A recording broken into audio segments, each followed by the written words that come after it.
At exactly 11:47 p.m. on March 15, 2019, Alexander Chen's heart stopped beating for the third time in 6 hours. The monitors flatlined. The medical team at San Francisco General Hospital had already administered maximum doses of epinephrine. The defibrillator had failed twice. Dr. Patricia Williams, the attending physician, was reaching for her pen to record the time of death when something extraordinary happened. Maria Santos, a 29-year-old ICU nurse, refused to step back. Against protocol, against orders, she leaned over the body of this unknown patient and whispered 7 words that would change everything. "You have too much left to do." What happened in that moment defied medical explanation. What happened in the months that followed would challenge everything we think we know about love, wealth, and what it truly means to save someone's life. This is the true story of how a tech billionaire worth $2.8 billion found something more valuable than money in the hands of a woman who lived paycheck to paycheck. This is the story of Alexander Chen and Maria Santos. But first, their worlds had to collide in the most dramatic way possible. Before we start this incredible story, please take a moment to like this video, subscribe to our channel, and let us know in the comments where you're watching from. We love hearing from our viewers around the world. Alexander Chen's alarm sounded at 4 a.m. every morning for the past 12 years. Not because he needed to wake up early, but because he never truly went to sleep. In his 34th floor penthouse overlooking Silicon Valley, sleep was a luxury he couldn't afford. Technova Solutions, the company he built from his Stanford dorm room, now employed over 10,000 people across 6 countries. The upcoming IPO was projected to be worth $15 billion. But success came with a price that Alexander paid in heartbeats. On March 14, 2019, exactly 24 hours before his heart would stop for the first time, Alexander Chen was making decisions that would affect thousands of lives. In the glass-walled conference room on the 47th floor of the Technova building, he sat across from 12 board members, each one worth more than most people would see in a lifetime. The tension in the room was thick enough to cut. "Alexander, the Tokyo acquisition needs your signature by midnight," said Richard Morrison, the chief financial officer, sliding a tablet across the mahogany table. $700 million is riding on this deal. Alexander's hand trembled slightly as he reached for the device. He attributed it to caffeine. He'd consumed 6 energy drinks since 6 a.m. His last meal was a protein bar eaten standing up during a conference call with investors in London. His personal assistant, Sarah Kim, had reminded him 3 times about his overdue medical checkup. Each time, he'd responded the same way: schedule it for next month. Next month never came. "Sir, your 2 o'clock is here," Sarah's voice crackled through the intercom. Alexander glanced at his Rolex. It was 3:47 p.m. He'd completely lost track of time, something that never happened to a man who scheduled his days in 6-minute intervals. The pressure in his chest started as a whisper. A slight tightness that he pushed aside like everything else that didn't serve his empire. Technova's stock price had dropped 2 points in the last hour. Competitors were circling like sharks. The media was calling him the next Steve Jobs and Silicon Valley's golden boy, but Alexander felt anything but golden. At 7:30 p.m., long after the San Francisco skyline had transformed into a glittering maze of ambition and dreams, Alexander was still at his desk. The cleaning crew worked around him. Security guards changed shifts. The city below pulsed with life while Alexander existed in a bubble of artificial light and endless spreadsheets. His phone buzzed with a text from his brother Michael, sent from New York.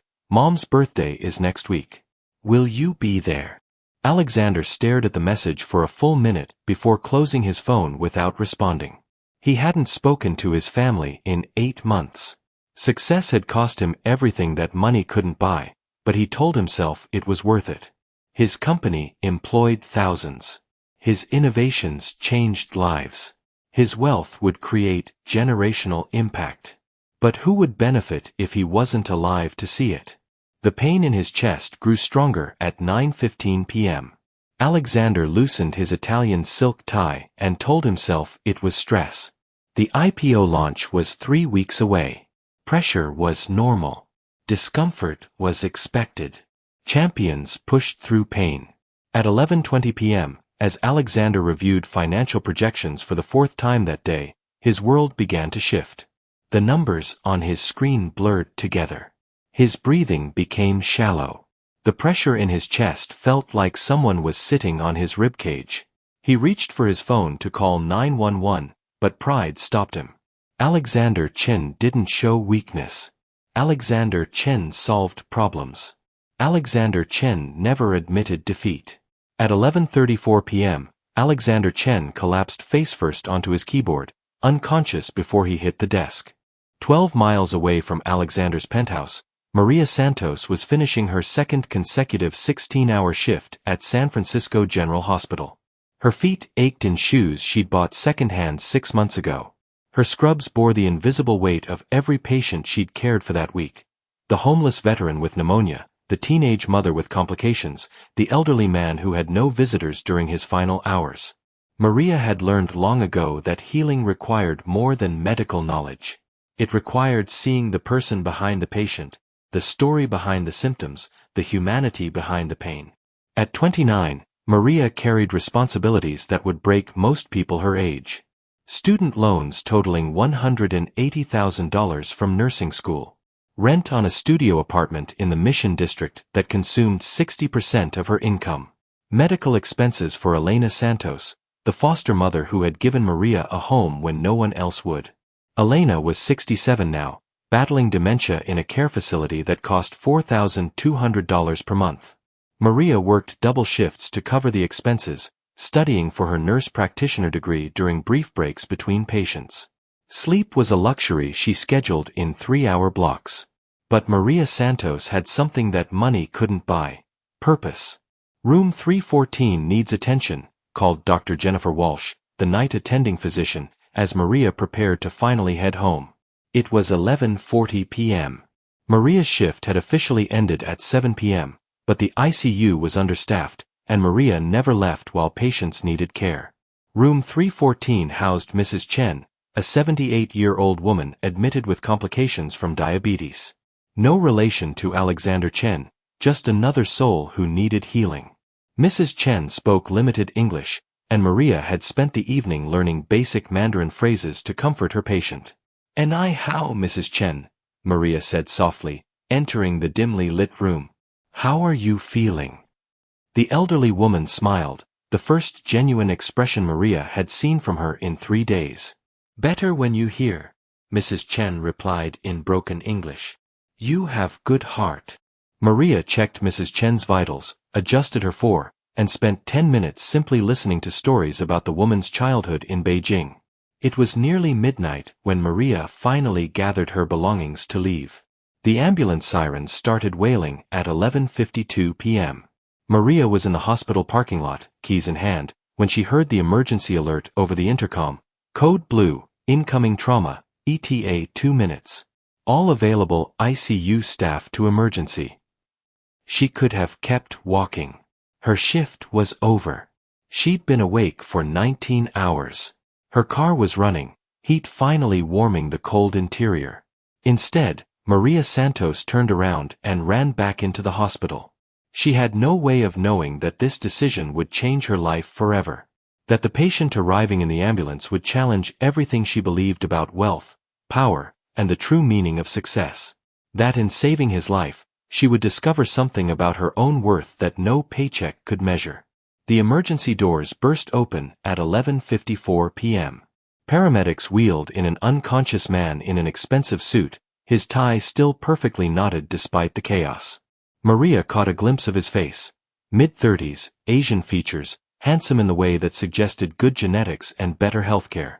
Male, 34 years old, found unconscious at his workplace, the lead paramedic shouted over the noise. Massive myocardial infarction, pulse weak and irregular, blood pressure dropping fast. Dr. Williams took charge immediately. Get him to ICU 7, prep for emergency intervention. Who's available for assignment? Maria stepped forward without hesitation. I'll take him. She had no idea she'd just volunteered to save the life of one of the wealthiest men in America. All she saw was another human being fighting for his next breath. That was exactly what Alexander Chen needed most. The man on the gurney had no name in Maria's mind, just a medical chart that read, John Doe, emergency admission. His expensive watch had been removed and bagged with his other belongings. His custom-tailored suit had been cut away to access his chest. In the harsh fluorescent lighting of ICU 7, Alexander Chen looked like what he truly was, a human being whose heart was failing. Maria worked with the precision of someone who had seen death too many times to be intimidated by it. She attached monitoring equipment, checked 4 lines, and prepared for what she knew would be a long night. The patient's vitals were unstable. His heart rhythm was erratic. Without immediate intervention, he wouldn't survive until morning. At 12:15 a.m., his heart stopped for the first time. Code Blue, ICU 7, Code Blue, ICU 7, the announcement echoed through the hospital corridors. Dr. Williams arrived within seconds, followed by the emergency response team. Maria had already begun chest compressions, her hands positioned perfectly over the patient's sternum, pushing hard and fast to manually pump blood through his system. How long has he been down? Dr. Williams asked, taking control of the situation. 37 seconds, Maria replied without breaking rhythm.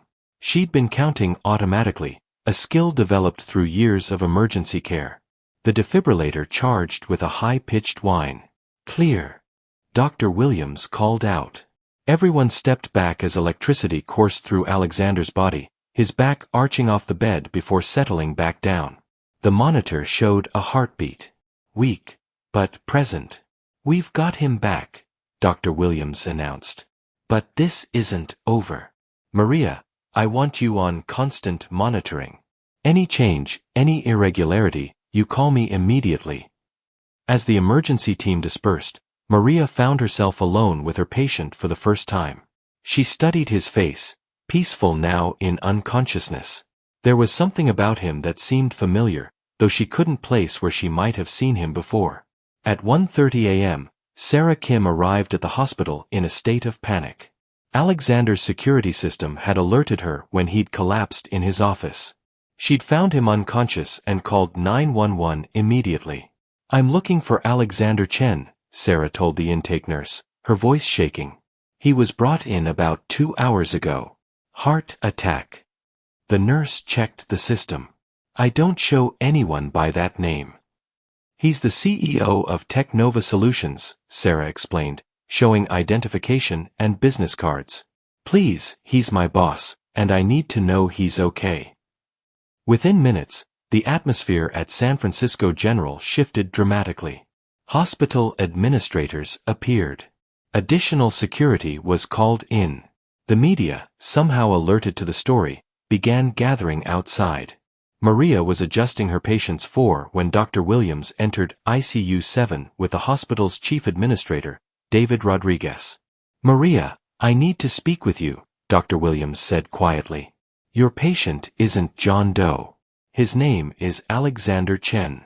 He's quite famous. Maria looked at the unconscious man she'd been caring for. I don't understand. Famous how? He's worth nearly $3 billion, Rodriguez explained. He's the CEO of one of the largest tech companies in the world. The media is already calling this the biggest business story of the year. Maria felt a strange disconnection from this information. The man in the bed looked the same as he had 2 hours ago. His heart still needed monitoring.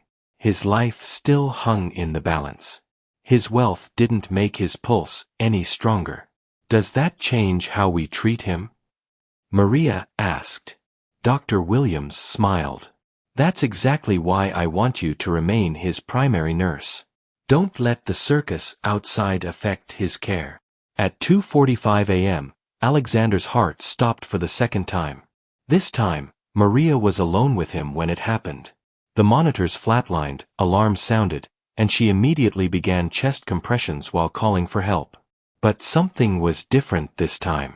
As she worked to restart his heart, she found herself talking to him. Come on, she whispered between compressions. You don't get to give up this easily. Too many people are counting on you. When the emergency team arrived, They found Maria continuing compressions with tears streaming down her face. She'd never cried while working on a patient before. Something about this man's fight for life had touched her in a way she couldn't explain. They got his heart beating again, but barely. Dr. Williams pulled Maria aside after the second resuscitation. His condition is extremely critical. We're looking at experimental treatments, possibly surgical intervention. This is going to be the longest night of his life. Maria nodded, returning to her station beside Alexander's bed. As she monitored his vitals, she couldn't shake the feeling that this was also going to be one of the longest nights of her life. Outside, news vans were arriving. Business reporters were making phone calls. Stock prices were fluctuating. Alexander Chen's near-death experience was becoming a global news story. But in ICU 7, none of that mattered. There was only a nurse, a patient, and the steady beeping of machines that measured the space between life and death. Maria settled into the chair beside Alexander's bed, preparing for a long vigil. She had no way of knowing that over the next several hours, she would save his life in ways that had nothing to do with medicine. The next 72 hours would test everything Maria Santos believed about healing, hope, and the power of human connection. Alexander Chen remained in a medically induced coma, his body fighting a battle that his billions couldn't win for him. In ICU 7, surrounded by machines that breathed for him and monitored every heartbeat, the most powerful man in Silicon Valley was completely powerless. Maria never left his side. Hospital protocol suggested rotating nurses every 12 hours to prevent burnout and maintain objectivity.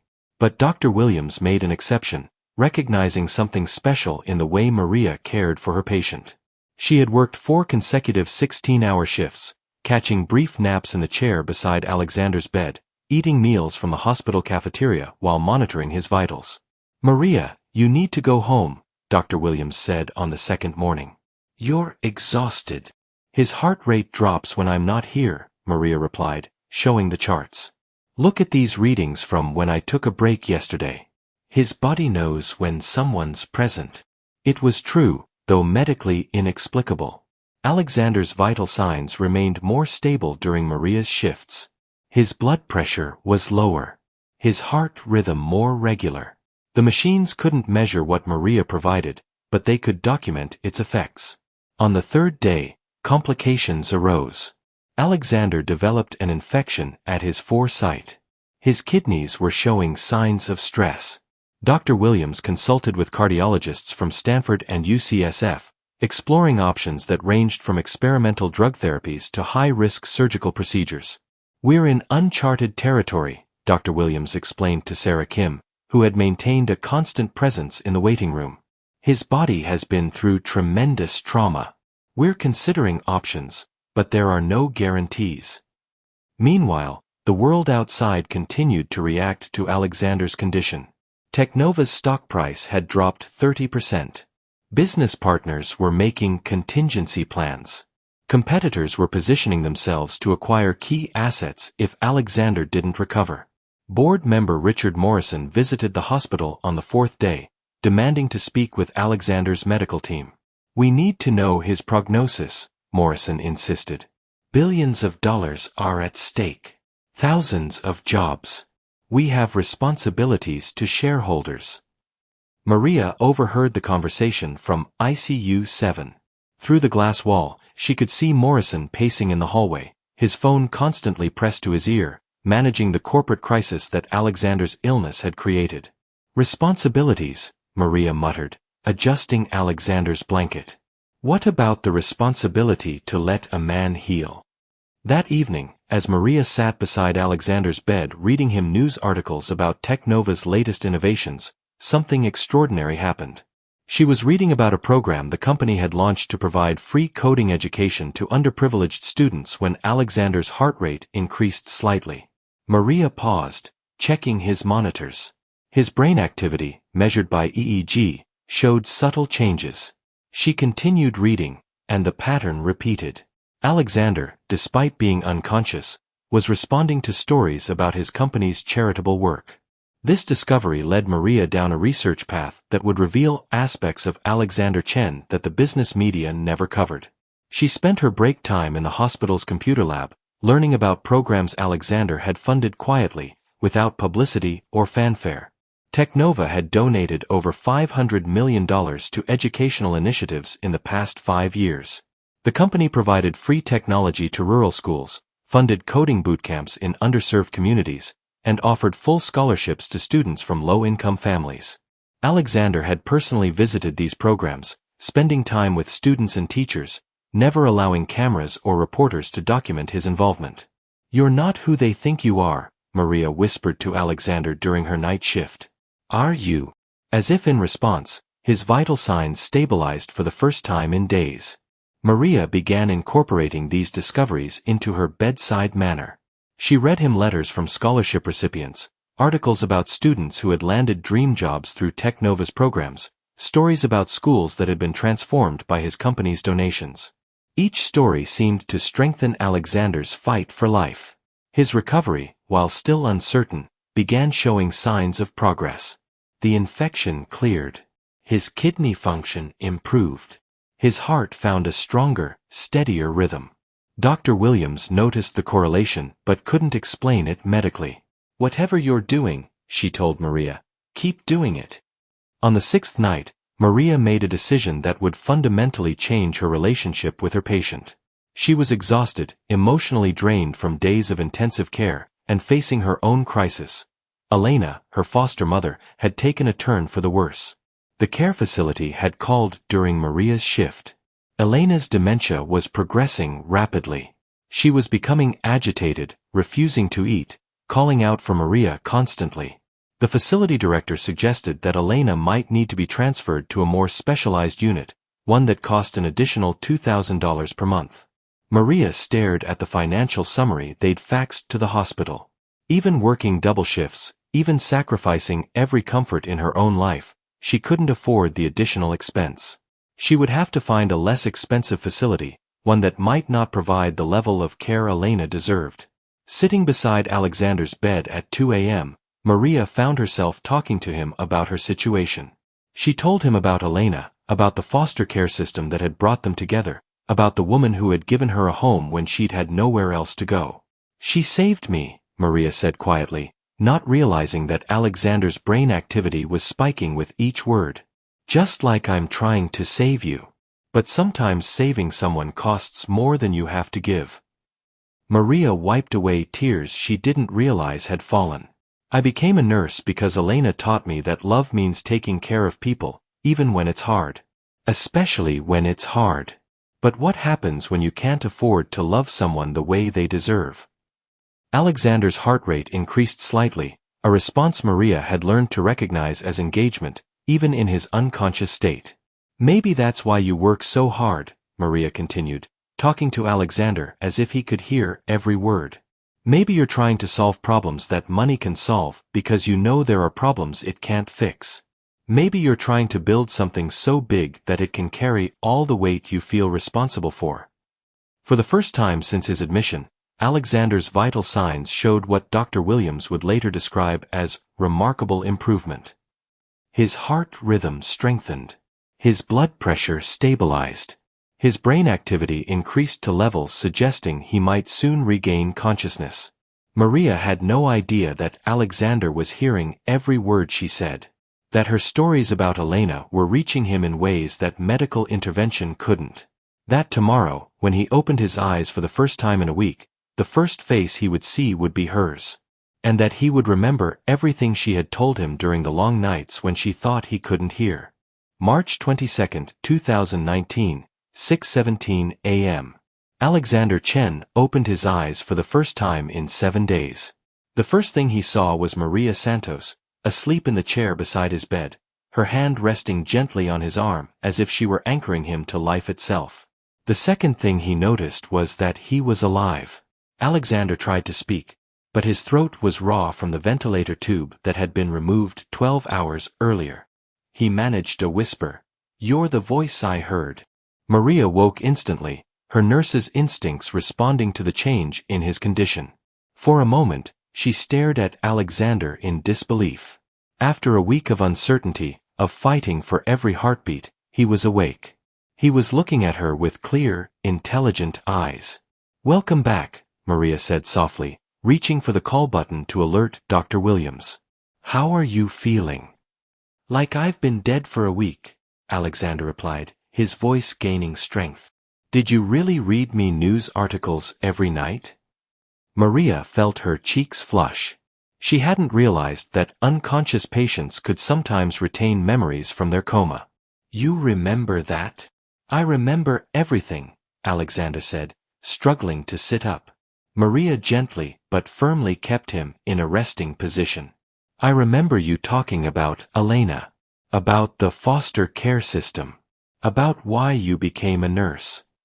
The admission created an intimacy between them that neither had expected. Maria had shared her deepest struggles with someone she thought couldn't hear. Alexander had been saved by someone who saw him as a person, not a portfolio. Dr. Williams arrived within minutes, accompanied by a team of specialists who began the process of assessing Alexander's recovery. The news was cautiously optimistic. His heart function was improving. His cognitive abilities appeared unaffected. With proper rehabilitation and lifestyle changes, he could expect to make a full recovery. "You're very lucky, Mr. Chen," Dr. Williams said after completing her examination. "Another hour without intervention, and we wouldn't be having this conversation." Alexander looked at Maria, who was updating his chart with fresh vital signs. "I know exactly how lucky I am." Over the next 3 days, as Alexander's strength returned, he and Maria developed a routine that felt natural despite their different worlds. Maria would arrive for her shift at 7 a.m. to find Alexander already awake, eager to hear about her night with Elena or her studies for the nurse practitioner exam. Alexander, in turn, shared stories about Technova that weren't in any business magazine. He talked about the pressure of making decisions that affected thousands of employees, about the loneliness of success, about how his heart attack had forced him to confront the person he'd become. "I haven't talked to my brother in 8 months, Alexander admitted during one of their morning conversations. "My parents think I'm too busy for family. My friends, well, I'm not sure I have any real friends anymore." Maria listened without judgment, recognizing the isolation that often accompanied exceptional achievement. "Success is supposed to connect you to more people, not fewer," she observed. "That's what I thought too," Alexander replied. "But somewhere along the way, I started building walls instead of bridges." Their conversations were interrupted regularly by the demands of Alexander's recovery and Maria's other patients. She was still working double shifts, still carrying the financial burden of Elena's care, still pushing herself beyond sustainable limits. Alexander noticed the exhaustion that Maria tried to hide. He observed how she would pause in the hallway to take deep breaths, how she sometimes skipped meals to spend time with difficult patients, how she never complained despite carrying responsibilities that would overwhelm most people. On March 25th, Alexander's 4th day of consciousness, Maria received another call from Elena's care facility. Her foster mother's condition was deteriorating rapidly. She was refusing to eat, becoming increasingly agitated, and the specialized care unit was insisting on immediate payment for the enhanced services. Maria took the call in the hallway outside ICU 7. Not realizing that Alexander could hear parts of the conversation through the thin walls. "I understand the situation," Maria said into her phone, her voice tight with stress. "But I need more time to arrange the payment. She's the only family I have." When Maria returned to his room, Alexander could see that she'd been crying. Her professional composure remained intact, but her eyes betrayed the weight she was carrying. "Everything okay?" Alexander asked gently. Maria hesitated, then decided that their week together had earned him honesty. "My foster mother is getting worse. The care facility wants to move her to a specialized unit, but it costs more than I can afford. I'm trying to figure out alternatives." Alexander felt something shift inside his chest, and it wasn't his recovering heart. This woman had literally saved his life, working around the clock without thought of recognition or reward. She had shared her deepest fears with him during his darkest hours. She had seen him not as a billionaire, but as a human being who needed healing. and she was struggling with a problem that his wealth could solve in seconds. "Maria," Alexander said carefully, "what if someone wanted to help with Elena's care costs? Not as charity, but as gratitude for what you've done for me." Maria's response was immediate and firm. "No. Thank you, but no. I take care of my own." Alexander recognized the pride in her voice, the same pride that had driven her to work double shifts rather than accept help. But he also heard the exhaustion, the fear, the weight of impossible choices. "What if it wasn't help?" Alexander asked. "What if it was payment for services you've already provided?" Maria looked at him skeptically. "What services?" "You've been more than my nurse," Alexander said. "You've been my therapist, my teacher, my anchor to the world. You've shown me things about myself that I'd never seen. That has value, Maria. Real, measurable value." For the first time since she'd met him, Maria saw Alexander Chen the businessman, the negotiator, the problem solver. But she also saw something else, genuine gratitude mixed with desperate hope that she would let him help. "I can't accept money from a patient," Maria said finally. "It's against hospital policy and my personal ethics." Alexander nodded, understanding her position but not abandoning his goal. "Then we'll find another way." He had no idea that within 24 hours, his recovery would take a turn that would test both their principles and their growing connection. The outside world was about to intrude on the sanctuary they'd created in ICU 7, forcing them to confront the reality of their different stations in life. But for now, in the quiet of the early morning shift, Alexander Chen was simply a patient grateful to be alive, and Maria Santos was simply a nurse who had saved him in ways that went far beyond medicine. The sanctuary of ICU 7 couldn't protect them from the outside world forever. On March 26th, Alexander's recovery had progressed enough for him to be moved to a private room, marking the beginning of his transition back to the life he'd almost lost. But the move also meant increased exposure to the media attention that had been building around his story.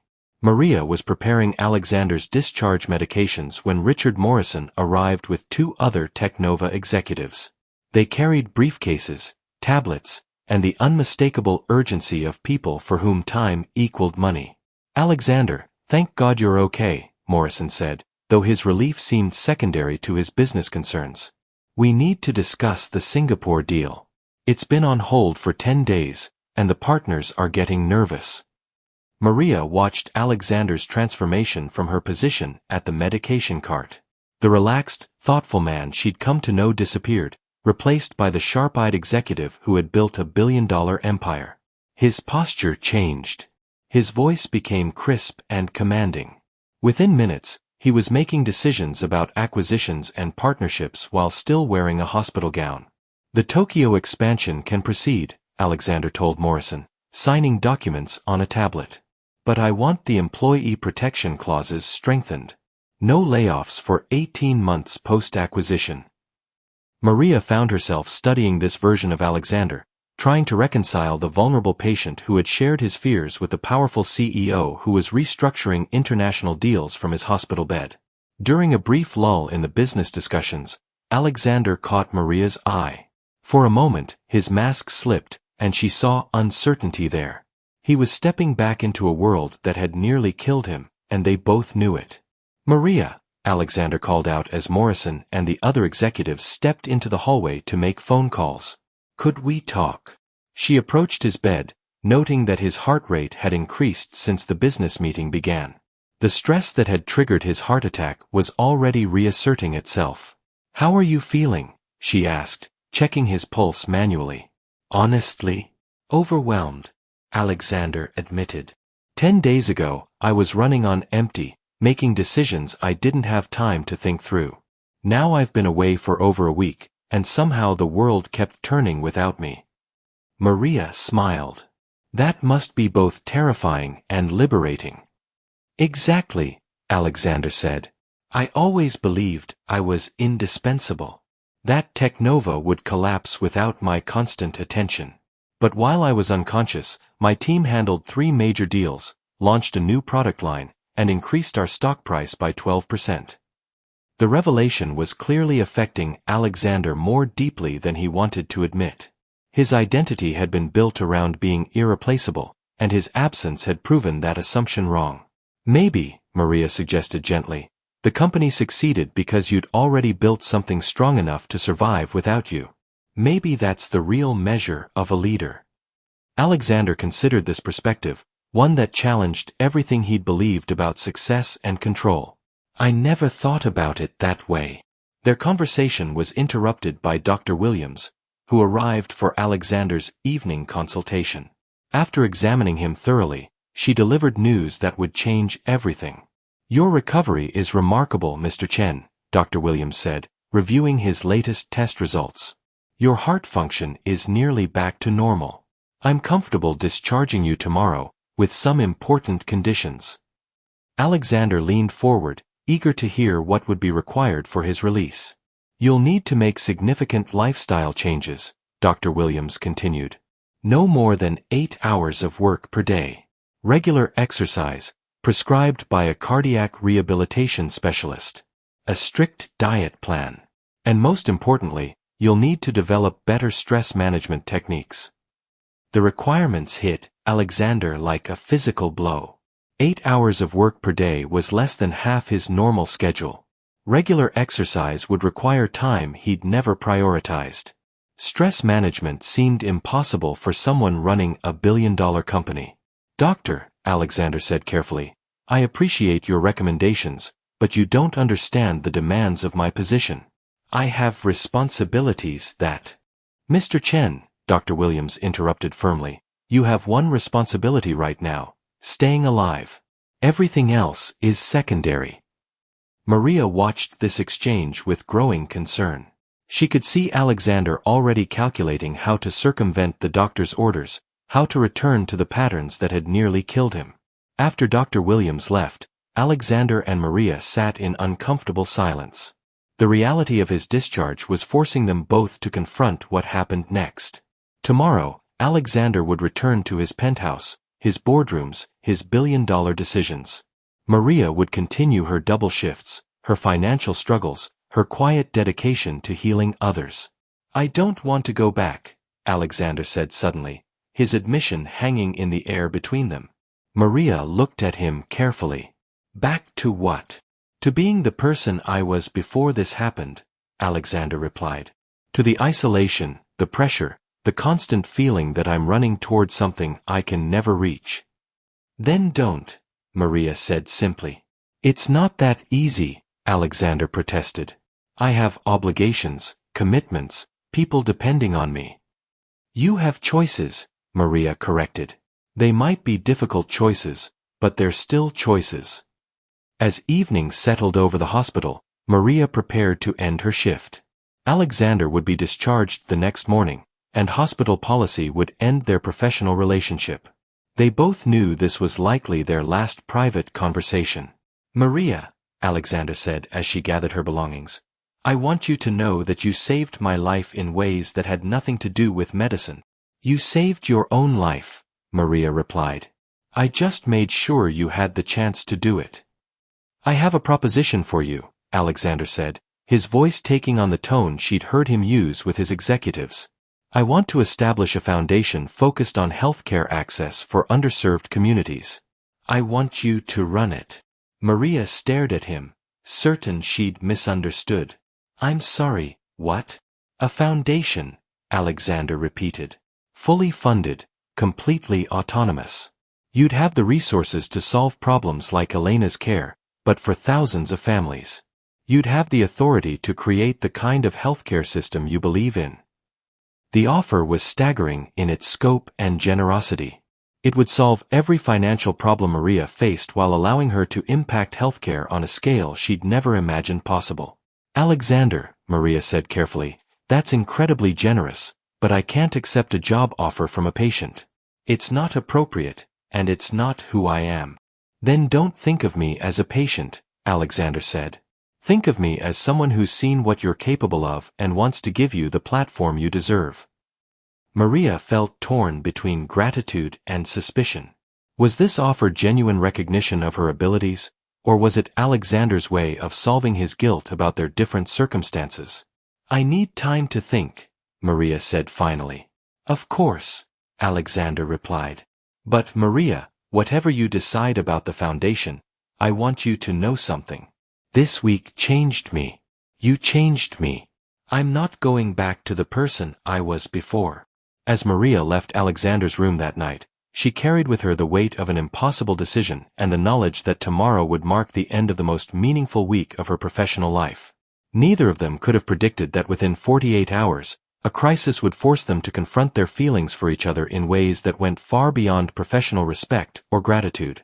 Alexander Chen's discharge from San Francisco General Hospital on March 27, 2019, was a media spectacle that reminded everyone involved of the vast gulf between his world and Maria's.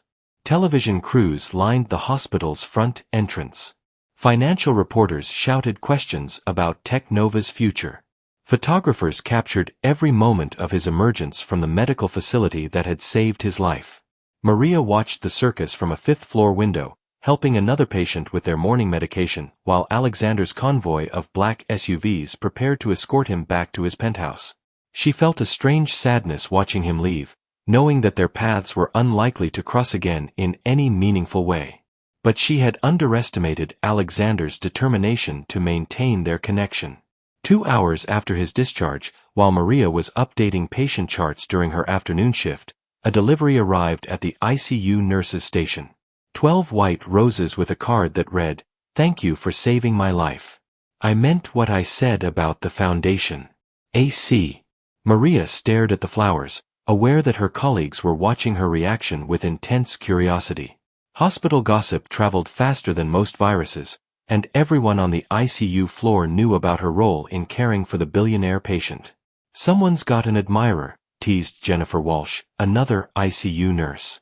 "Think he'll ask you out on his private jet?" Maria felt her cheeks burn. "It's not like that.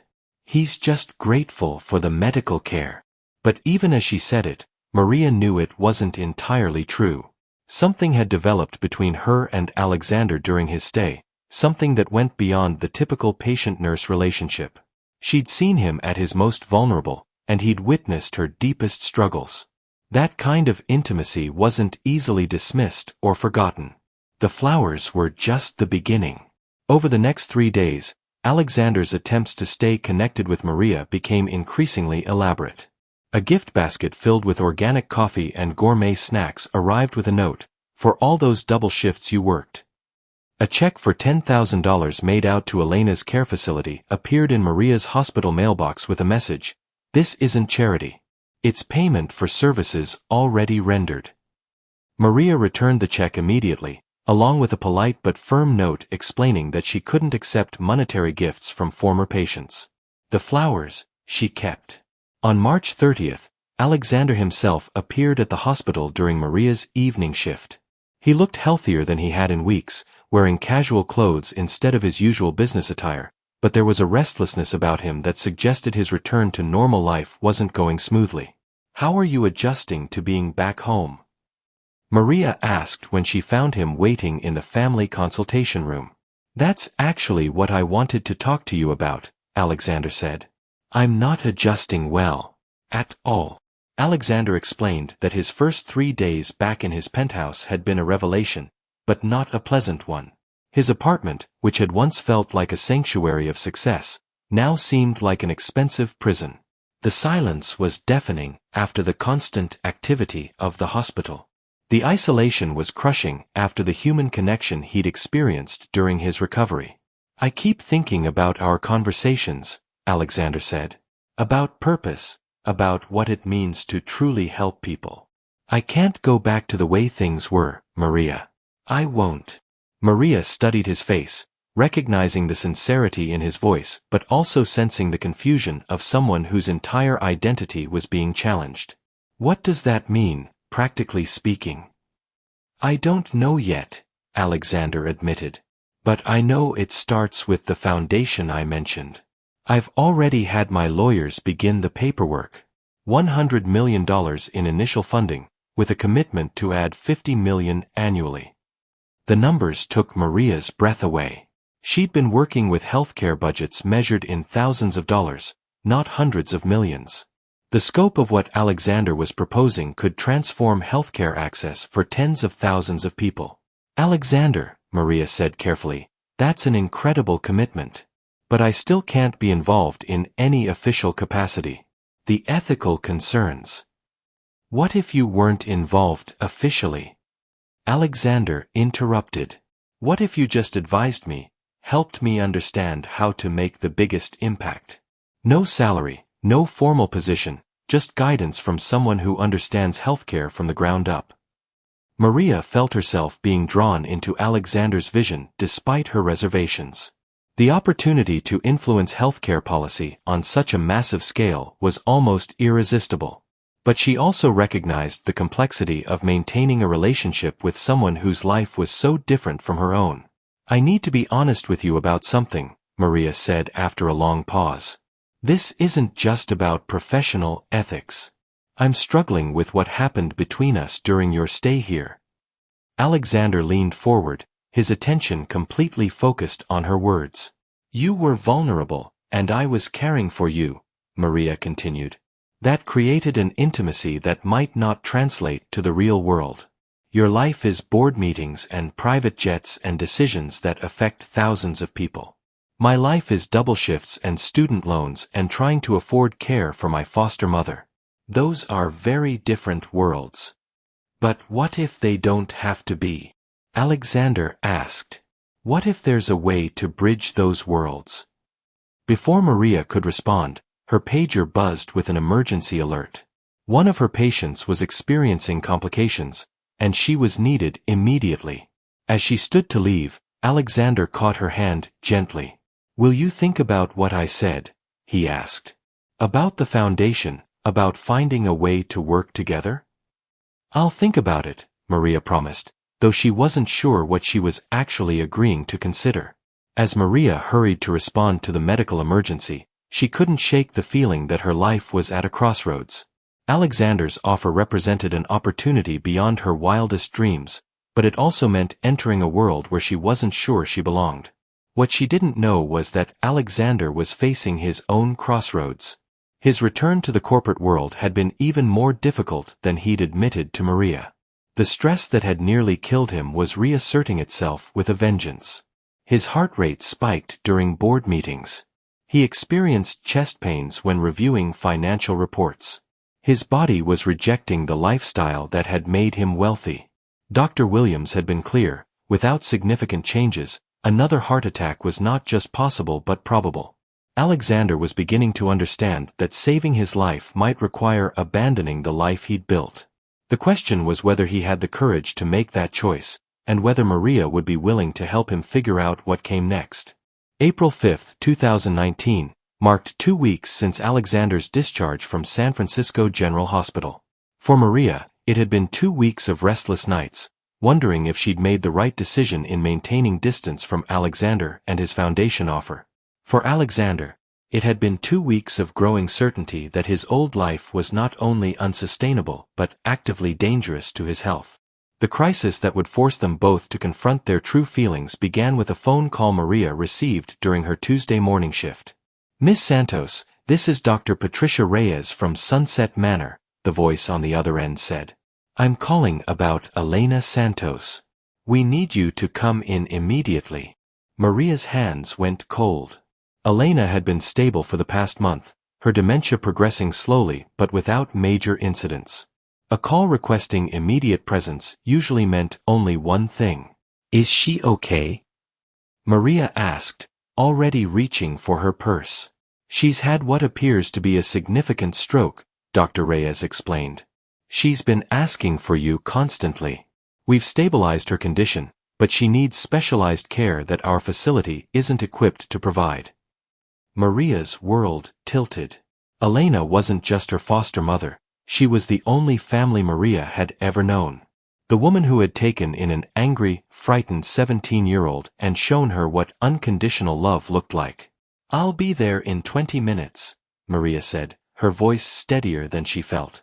The drive to Sunset Manor felt endless.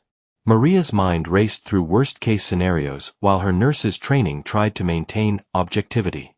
Strokes in dementia patients were serious, often marking the beginning of rapid decline. The specialized care Elena would need could cost anywhere from $8,000 to $15,000 per month, money that Maria simply didn't have. Elena was awake when Maria arrived, but the change in her condition was immediately apparent. Her left side showed signs of weakness, and her speech was slurred. But her eyes brightened when she saw Maria enter the room. "Mija," Elena whispered, using the Spanish term of endearment she'd called Maria for 12 years. "I was so scared you wouldn't come." "I'm here, Elena," Maria said, taking her foster mother's hand. "I'm not going anywhere." Dr. Reyes pulled Maria aside after her initial visit with Elena. The conversation confirmed Maria's worst fears. Elena needed immediate transfer to a specialized stroke rehabilitation facility. The estimated cost for the first month alone was $12,000, with ongoing care projected at $8,000 monthly for the foreseeable future. "I understand this is a significant financial burden," Dr. Reyes said sympathetically. "But without proper rehabilitation, Elena's condition will deteriorate rapidly. We're talking about weeks, not months." Maria stared at the treatment cost estimate, the numbers blurring as tears filled her eyes. Even working every available overtime shift, even eliminating every non-essential expense from her budget, she couldn't afford Elena's care. She was facing the impossible choice between her foster mother's life and financial ruin. That evening, after spending the day making desperate phone calls to insurance companies, loan officers, and financial aid programs, Maria sat in her studio apartment staring at a piece of paper she'd kept in her purse for 2 weeks, Alexander Chen's business card. She'd promised herself she wouldn't call him. Their connection had been forged in the unique environment of the hospital, under circumstances that didn't exist in the real world. Accepting his help would compromise her independence and potentially complicate feelings she wasn't ready to examine. But Elena was dying, and Maria's pride seemed insignificant compared to the life of the woman who had saved her. At 11:47 p.m., Maria called Alexander's personal number. He answered on the first ring, as if he'd been waiting for her call. "Maria? Is everything okay?" The concern in his voice nearly broke her resolve. "No," she said simply. "Everything is not okay." Maria explained Elena's condition, the financial impossibility of proper care, and the timeline they were facing. She spoke clinically, trying to maintain emotional distance from the situation, but Alexander could hear the pain in her voice. "What do you need?" Alexander asked without hesitation. "I need help," Maria admitted, the words feeling like defeat and relief simultaneously. "I need the kind of help that only someone with your resources can provide." "Done," Alexander said immediately. "I'll have my assistant contact the facility first thing in the morning. Elena will have the best care available, and you won't pay a penny." "Alexander," Maria began, but he interrupted her gently. "This isn't charity, Maria. This is family taking care of family." The word family hung in the air between them, carrying implications that neither was ready to fully explore. But in that moment, it felt true. Alexander had become someone Maria could turn to in crisis, someone who would respond without question or condition. "There's something else," Alexander said after they'd discussed the practical details of Elena's care. "I need to see you. Not about the foundation, not about business. I need to see you because I miss talking to you." Maria felt her carefully constructed boundaries wavering. "Alexander, we talked about this. Our lives are too different." "Our lives are different," Alexander agreed. "But that doesn't mean they can't intersect in meaningful ways. Have dinner with me tomorrow. Not at some fancy restaurant, not in my world or your world, but somewhere in between." Maria found herself agreeing before she fully realized what she was committing to. Perhaps it was gratitude for his immediate help with Elena's crisis. Perhaps it was the loneliness she'd been feeling since his discharge. Or perhaps it was the growing recognition that what had developed between them in the hospital was too significant to dismiss without proper exploration. "Okay," Maria said. "But somewhere normal." Somewhere we can just be two people talking. I know just the place, Alexander replied, and Maria could hear the smile in his voice. As they ended the call, both Maria and Alexander realized they had crossed a line from which there might be no return. Elena's crisis had forced them to acknowledge that their connection extended beyond professional gratitude or temporary hospital intimacy. Tomorrow's dinner would determine whether what they'd found in ICU 7 could survive in the real world, or whether their different circumstances would prove too great a barrier to overcome. But first, Alexander had a phone call to make to ensure that Elena Santos received the best possible care, not because he was trying to win Maria's affection, but because someone who had raised Maria deserved nothing less than excellence. The foundation of their relationship was shifting from gratitude to something deeper, something that neither of them was quite ready to name but both were becoming unable to ignore. The restaurant Alexander chose for their dinner was a small Italian place in North Beach, the kind of neighborhood establishment where the owner knew every customer's name and the walls were covered with family photos spanning 3 generations. It was as far from Alexander's usual 5-star dining experiences as possible, and exactly what Maria needed. She arrived 10 minutes early, wearing a simple blue dress she'd bought for her nursing school graduation 4 years earlier. Alexander was already there, sitting at a corner table, looking more relaxed than she'd ever seen him. He wore jeans and a button-down shirt, no tie, no expensive watch. For the first time since she'd known him, he looked like someone she might have met under normal circumstances. "How's Elena?" Alexander asked before Maria had even fully settled into her chair.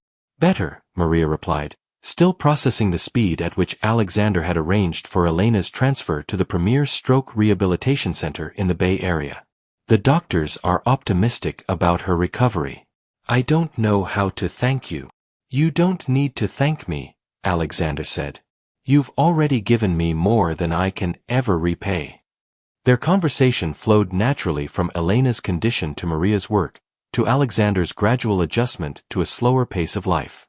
The restaurant's atmosphere seemed to create a bubble around them, separating them from their usual worlds and allowing them to simply be themselves.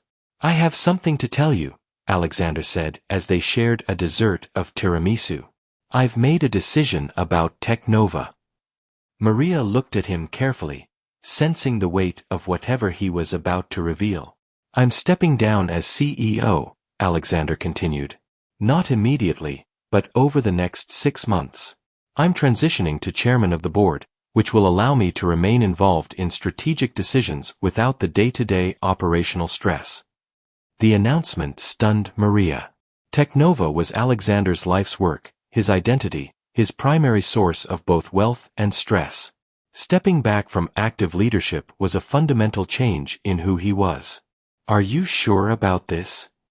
Maria asked. "It's a huge decision." "It's the right decision," Alexander replied. "My heart attack wasn't just a medical event. It was my body telling me that the life I was living was unsustainable. Dr. Williams was right. I have one responsibility now, and that's staying alive." Alexander explained that his recovery period had given him perspective on what truly mattered. Technova would survive and thrive without his constant oversight. In fact, it might perform better with fresh leadership and his reduced stress levels. "What will you do instead?" Maria asked. "Focus on the foundation," Alexander said. "Work on projects that create lasting impact rather than quarterly profits. Maybe learn to play piano again, something I haven't done since college. Spend time with people who matter." The last statement carried clear implications that made Maria's pulse quicken. She was beginning to understand that Alexander's life changes weren't just about his health, they were about creating space for relationships he'd previously sacrificed for success. "Speaking of the foundation," Alexander continued, "I've had 3 different healthcare policy experts review the initial plans. They all said the same thing: without someone who understands healthcare delivery from the ground up, the foundation will just be another wealthy person's tax write-off that doesn't actually solve problems." Maria recognized where this conversation was heading. "Alexander, hear me out," he said, raising his hand gently. "I'm not offering you a job anymore. I'm offering you a partnership." Alexander pulled out a tablet and showed Maria detailed plans for what he was calling the Santosjan Foundation for Healthcare Access. The scope was breathtaking: free clinics in underserved communities, scholarship programs for nursing students, research grants for innovative treatment approaches, and advocacy for healthcare policy reform. Santosjan? Maria asked, staring at the document. Your name first, Alexander said. This was your vision before it was mine. I'm just providing the funding. The partnership structure Alexander proposed was unprecedented. Maria would have complete autonomy over the foundation's medical priorities and community outreach programs. Alexander would handle the business operations and funding strategies. They would share decision-making authority on all major initiatives. The initial commitment is $500 million over 5 years, Alexander explained. But if we can demonstrate measurable impact, I'm prepared to make this my primary philanthropic focus for the rest of my life. Maria stared at the documents, trying to process the magnitude of what Alexander was proposing. This wasn't just a job offer or even a business partnership. It was an invitation to fundamentally change how healthcare was delivered to the people who needed it most. Why me? Maria asked. You could partner with established healthcare organizations, people with decades of experience in healthcare administration. Because you see patients as people, not statistics, Alexander replied. Because you work double shifts to afford care for your foster mother, which means you understand both the human cost of our healthcare system and the dedication required to fix it. Because you saved my life and then refused to let me pay you for it, which tells me your motives are pure. Alexander paused, then added quietly, and because I trust you in ways I've never trusted anyone in my professional life. The admission created a moment of intimacy that had nothing to do with business partnerships or philanthropic foundations. Maria felt herself being drawn into Alexander's vision, not just for the foundation but for a life they might build together. I need time to think, Maria said finally. Of course, Alexander replied. But while you're thinking, consider this: Elena's recovery is going to take months. You could use a sabbatical from the hospital to help her through rehabilitation while you figure out what you want to do next. It was a practical solution that would solve multiple problems simultaneously. Maria could focus on Elena's recovery without the financial stress of missed work shifts. She could explore the foundation partnership without making an immediate career commitment. And she could spend time with Alexander outside the artificial environment of the hospital. As they left the restaurant, Alexander walked Maria to her car, a 12-year-old Honda Civic that represented everything practical about her approach to life. Thank you for tonight, Maria said, feeling like the evening had shifted something fundamental between them. Thank you for calling me, Alexander replied. For letting me help with Elena. For giving me a chance to prove that what happened between us was real. They stood beside her car for a moment, the San Francisco fog rolling in around them, creating an intimate cocoon in the busy city. Alexander, Maria said softly, I need you to know that if I say yes to the foundation partnership, it won't be because I feel obligated to you for helping Elena. Then why would you say yes? Alexander asked. Maria looked at him carefully, seeing the vulnerable man who had shared his fears during recovery rather than the billionaire who commanded boardrooms. Because I think we could change things, she said. Together. Alexander smiled, the first genuinely happy expression Maria had seen from him since his discharge from the hospital. That's all I needed to hear, he said. As Maria drove home through the foggy San Francisco streets, she carried with her the weight of a decision that would change everything. Her career, her financial security, her relationship with Alexander, and her ability to impact healthcare for thousands of people. But first, she had to help Elena recover, and figure out whether the connection she felt with Alexander Chen could survive outside the unique circumstances that had brought them together.